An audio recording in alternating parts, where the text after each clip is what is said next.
All-Parties Hurriyat Conference Chairman Masarrat Butt has appealed to the Kashmiris to observe complete shutdown on 9th and 11th of February in the occupied territory to pay homage to Shaheed Maqbool Butt and Shaheed Afzal Guru on their martyrdom anniversaries. In a message from New Delhi's Tihar jail, APHC chairman said that both the martyred leaders had dedicated their precious lives for the sacred cause of freedom. He maintained that in pursuit of the martyrs' mission, the Kashmiris would never surrender before Indian military might. Masarrat Butt appealed to the people in occupied Jammu and Kashmir, Azad Kashmir, and Kashmiris living abroad to organize special prayer meetings for the martyrs. Call for the shutdown has also been given by the Jammu and Kashmir Liberation Front on February 9th and 11th. Maqbool Butt was hanged in Tihar jail on 11th February in 1984, while Afzal Guru was hanged in the same jail on 9th February in 2013. Meanwhile, the Modi-led Hindutva regime, in continuation of its policies to harass Kashmiri journalists, summoned another prominent media person, Governor Gilani, today for exposing in his reports fake encounters by Indian troops in the occupied territory.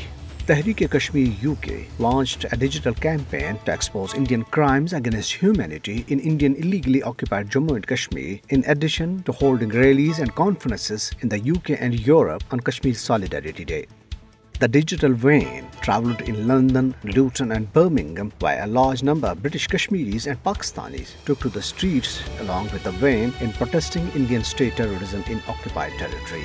Kashmir Solidarity events were also held in the Danish Parliament in Copenhagen, Oslo, Norway, Glasgow, Scotland, Birmingham, UK, and other various cities of Europe. President of the Kashmir UK, Fahim Kiani, while addressing these events, said India can no longer silence our voices as her false narrative has been rejected by the world community.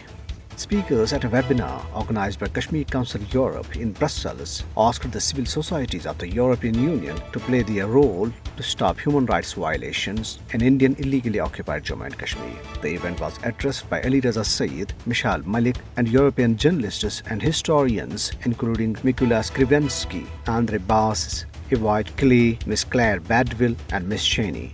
The chairman of Jammu and Kashmir Peace and Justice Forum, Tanveerul Islam, has said that India is committing the worst kind of human rights violations in Indian illegally occupied Jammu and Kashmir. Addressing different rallies and seminars in Faisalabad in connection with the Kashmir Solidarity Day, he highlighted the Indian state terrorism in the occupied territory. A Berlin-based digital outlet, Redfish Media, has announced to release a documentary on occupied Jammu and Kashmir on Friday, February 11th.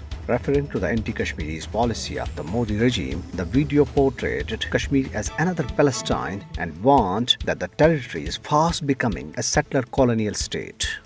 A student group, the Campus Front of India, in a press conference organized by its women leaders in Bengaluru, termed the ban on hijab as part of a well-orchestrated move to dehumanize Muslim women across India. On the other hand, a 30-year-old Dalit man was lynched by Hindutva fanatics in Indian state of Uttar Pradesh, while an Indian journalist, Rohit Kumar Biswal, was slain in the troubled state of Odisha.